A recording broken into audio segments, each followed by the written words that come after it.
FARO BuildIT Metrology 2020.5. What's new?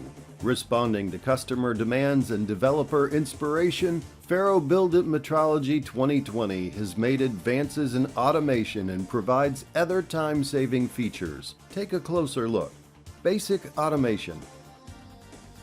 All commands are now available via Python. You can record workflows for same sequence playback in BuildIT's process editor, and now Python scripts can be written and integrated directly into BuildIT.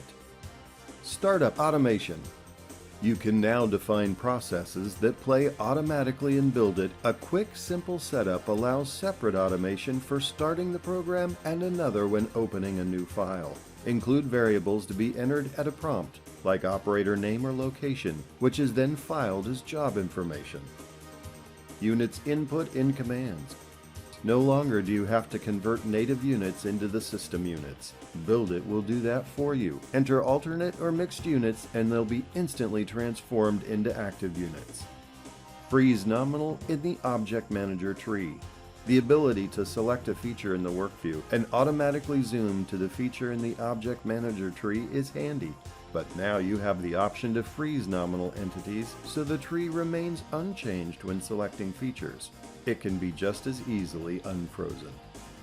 Simple feature tolerancing. BuildIT 2020 has beefed up the call-out in model view by adding non-GD&T tolerance of interest in the manner of GD&T. This provides a convenient tool for performing basic controls on the measured features and evaluating non-GD&T tolerances. FARO Tracker interface improvements. Now you can shorten the startup time of a FARO laser tracker by skipping or reducing the warm-up period and instead performing a compensation of the tracker. BuildIT 2020.5 also integrates the latest FARO Laser Tracker SDK to handle disconnections and reconnections automatically. Now a break in the Wi-Fi connection is no longer a problem. Robot path validation. BuildIT can perform advanced inspection routines with its automation module, programming an automated robot path validation workflow. Analyses against surfaces or curves can be performed in near real time. BuildIT also allows exporting the acquired data, which can include 6-DoF Euler angles and precise timestamps. In FARO BuildIT Metrology 2020.5, an already powerful feature set is improved upon, giving you back more time through automation, visibility, and converting units for you. Climb aboard.